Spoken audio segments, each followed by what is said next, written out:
Welcome back. Now you're still watching Business Breakfast coming to you from iBrandTV studio here in Lagos, Nigeria.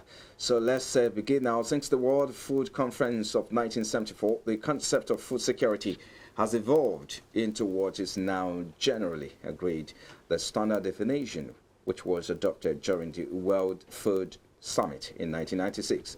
The World Food Summit 1996 agreed that food security is when all people at all times have physical and economic access to sufficient, safe and nutritious food that meets their dietary needs and food preferences for an active and healthy life. Reports therefore have shown that Nigeria is the world's largest producer of cassava, yam and cowpea.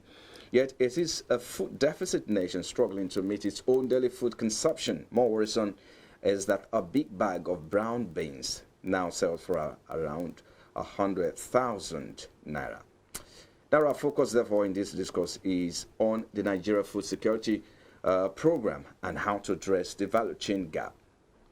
So my guest, Mr. Mayoko Ilo, is an economist and policy analyst. He joins me now via the telephone. Thank you for joining us, Mr. Ilo. Yeah, thank you, Frank. Thank you for having me. Now, in 2021, food prices accounted for over 60% of the total increase in inflation, despite the country's diversification in the agri sector. So, like you heard earlier, that a bag of beans now sells for 100,000 naira. So what do you suppose is missing here for a country that is the largest producer of cassava, cowpea, yam, and others? Well, the truth is a lot of things are missing in the summary that we call statistics. Truly, we produce cassava, we produce yam, we produce maize, but we also have a population of over 200 million people. So if you check our age, cassava doesn't even feature. That means the cassava we are producing, the yam we are producing, is more or less for internal consumption. But at the end of the day, there are a lot of things involved in the value chain that we call agriculture. And if at any point one of the key players is not doing, at least one of them is not doing what they are supposed to do, it has a ripple down effect on every other player in the sector.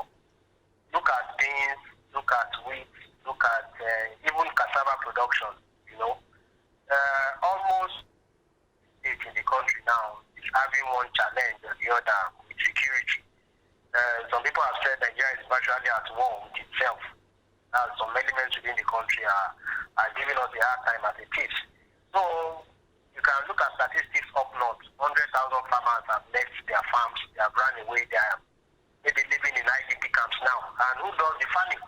The farm is left to wither, as it were. So a lot of problems here and there. Even those who have been able over the past few years to do the farm, at the end of the day you find out that getting the products to processing centers, getting it to the places where maybe the off-takers can get it for transmission to the big players in the market for processing, there's a problem. So at the end of the day, more than half of what is being produced on our farms gets wasted. That is one part. The other part is even as much as we try, the yield from our farms is low, maybe less than 1/4 of the yield that is expected from an equivalent farm site in the US or UK, for instance. So that means if you cultivate the same land year in, year out, it atrophies in a sense. So the yield begins to decline. We may need to do what they call farm following, as it were. So among other things, you may need to use fertilizers. When you don't do all these things, the yield will continually decline.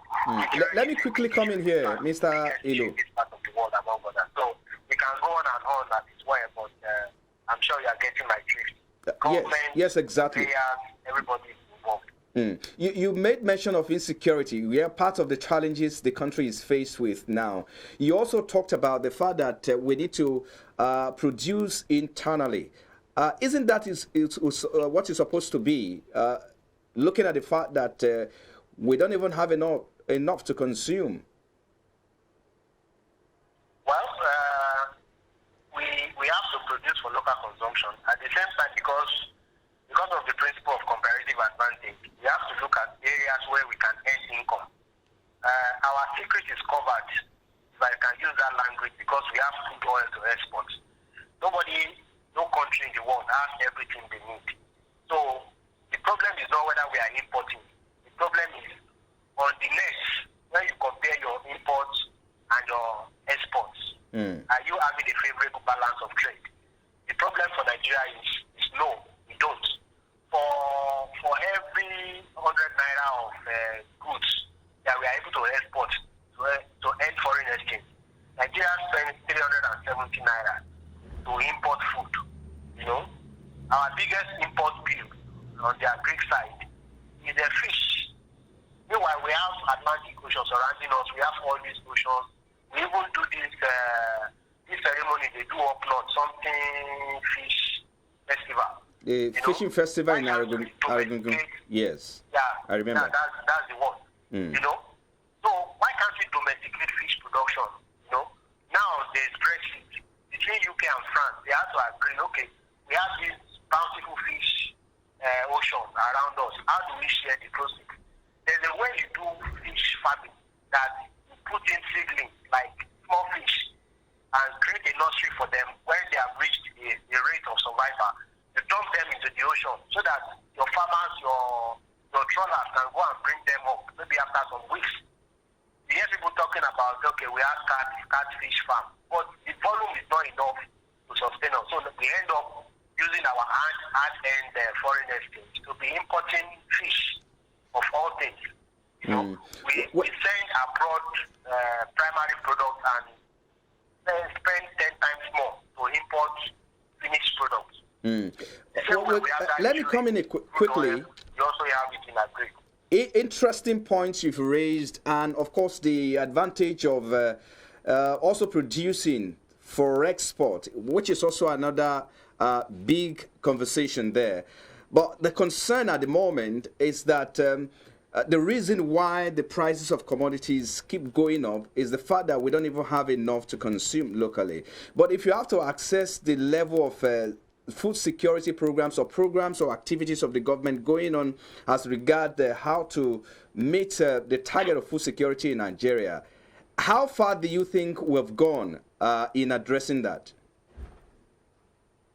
Well, the problem for me is not so much because we have not produced enough locally. The problem is we have not harvested the value from the value chain. I give you an example. Nigeria produces wheat, but the wheat we produce is about 200,000 tons of wheat annually. Meanwhile, wheat is what we use to produce staple food, like cake and bread and things like that. We end up importing about 5 million tons. We produce 200,000, we import 5 million tons of wheat into the country. So why can't we say, okay, what is responsible for us not producing enough wheat? I give you another example. Dangote did a tomato paste factory up north. We wanted to take the market away because we import about 300,000 tons of tomato paste into the country. He says, okay, let me do a factory that will process this thing and take away that market for exports, for China exporting to Nigeria. But at the end of the day, it has operated for 6 years. It has never gone beyond 20% level of production. So the problem is not that we don't produce tomato, even though we can do better. The problem is that more than 900,000 tons of tomato gets spoiled before it gets to market. So those are fundamental issues we have to address. The infrastructure surrounding agri production, farm produce. We do a lot of plant farming. We don't do enough of animal husbandry. We don't do enough of fish farming. So you have to look at the whole scenario. What is government doing? Where does government come in? The average farmer cannot go to a conventional bank to get loans. It's okay, I want to increase the scope of my farm because they will ask for a arm and a leg. The kind of documents they be asking for. I'm sure you know these things. If the average farmer cannot produce it, so it is incumbent on government to say, okay, what can we do to help these people? Should they form cooperatives? How do we make sure that when somebody loses the resources of a cooperative, we use them as an example to deter others from doing so. So until we learn to look at issues holistically, and government take a center stage in making sure that, okay, where are we going? How do we get there? We continue to have this problem. So it's not so much a matter of production, it's a matter of the whole value chain, processing, among other things that we have to look at before we say this is the way to go. So how do you suggest that we address this problem? And what point should we start at the moment? Looking at the scenario you've just painted, the fact that we produce, you said it is not the issue of production now, but it is about the fact that we've not been able to manage what we're producing. Yeah, I think government has its work cut out for it. If you look at the agri sector, I will give you some scenarios. There's the input supply. There's production, there's processing, and there's the issue of marketing. You look at the issue of input, improved seedlings. There's a place in Ibadan called the IITA, International Institute for Tropical Agriculture. They're supposed to help us with improved seedlings. But when you don't send money to them, when they don't have money to do research, how do they improve on seedlings? To know that, okay, this seedling is resistant to this parasite, to this pest, you know? To give us improved seedlings and the rest of it. That becomes a problem. Then agrochemicals, how much does a 50 kg, 20 kg of fertilizer, potassium, whatever, how much does it cost for the farmers to be able to access? CBN, not CBN, conventional bank of agriculture and the rest of them. Yeah, and just quickly. It's not about coming on TV to be doing that every other week. It's about making dedicated, commercialized and methodic inputs. Just quickly, just a moment. Sorry to cut in there because of our time. Just quickly in 30 seconds. I mean, how do you think going forward? What are the kind of policies or programs you want to see to address the gap in the value chain? Well, I want to see a holistic approach from the government. Let them say, okay, going forward, this is our medium-term plan with agriculture. You know, sometimes when you look at the budget, you feel sorry. You see all these 20 billion, 30 billion. When you convert them into dollars, they are peanuts. And when compared to the fact that we have 200 million people in Nigeria that need this facility, it becomes even smaller. So government has to sit down with the stakeholders. What do you need? How can I help? You know, the agri people, the bankers, okay, because bankers don't want to lose money. So how can government guarantee the loans to the agri players? How can we do infrastructure, for instance? How can government guarantee investment in agri processing, storage, silos all over the country, so that prices of these agri products that you mentioned a while earlier will be stable? You know, we find out that during harvest period, prices are cheap. It's all right. The rest of the time, they are expensive. In UK, you can get meat every month, every day of the year. How are they able to do it? They don't plant maize. It's half seasons, but they have been able to make sure that they spread the storage, the processing of all these essential items to make sure that they are available year in, year out. So Nigeria should begin to learn from the best and put it out in order. That's what I think. It's all right. Let's leave it there. Thank you so much, economist, policy analyst Mayoko Ilo. Thank you so much for your time on Business Breakfast. Yeah, thank you for having me. Yeah. Well, still to come on the program, expectations are high as President Muhammadu Buhari is scheduled to present the 2022 budget for the joint session of the National Assembly today. We will be focusing more on the Buhari's National Development Plan and, of course, what the document will contain. We'll take a moment now. We'll be back. Please stay with us.